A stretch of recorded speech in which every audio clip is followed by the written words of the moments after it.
যারা এই চৈত্র মাসে নিরামিষ খাচ্ছেন তাদের জন্য এই রেসিপিটি। এটি একটি দক্ষিণ ভারতের পেঁপে। প্রথমে সর্ষের তেল দিয়ে এখানে ফোড়নের জন্য দিয়ে দিয়েছি গোটা জিরে, শুকনো লঙ্কা, তেজপাতা। তারপর এখানে ডুমো ডুমো করে কেটে নিয়েছি দক্ষিণ ভারতের এই পেঁপে, তার সাথে দুটো আলু। ভালোভাবে এটা তেলে দিয়ে নেড়ে চেড়ে নিতে হবে। যথাসম্ভব খুব লাল লাল করে ভাজতে হবে এটাকে। যতটা ভাজা হবে ততই কিন্তু টেস্টি লাগবে খেতে।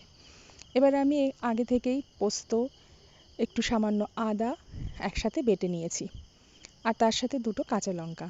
পেঁপে যেহেতু ঝালটা খুবই কম খাটে এখানে, তো ভালো করে পেঁপেটা ভেজে নিয়েছি। যতটা সম্ভব ভাজতে হবে।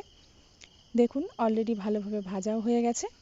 এবার আমি এখানে অ্যাড করব পোস্ত বাটাটা। তো দেখুন ভাজাটা অলরেডি হয়ে গেছে।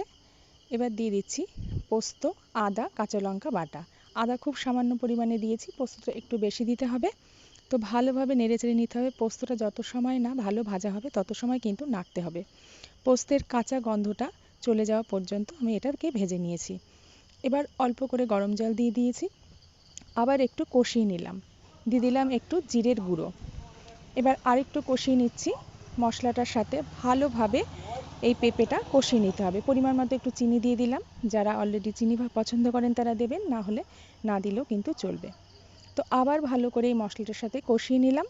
যতটা সম্ভব কষিয়ে নিতে হবে, তাহলে কিন্তু খেতে আরও বেশি সুস্বাদু হবে। খুব কম পরিমাণে জল দিতে হবে। পেঁপেটা যত সময় না সিদ্ধ হবে সেই পরিমাণে, খুব অল্প। কষাতে কষাতেই কিন্তু অলরেডি পেঁপেটা ভালোভাবে সিদ্ধ হয়ে গেছে।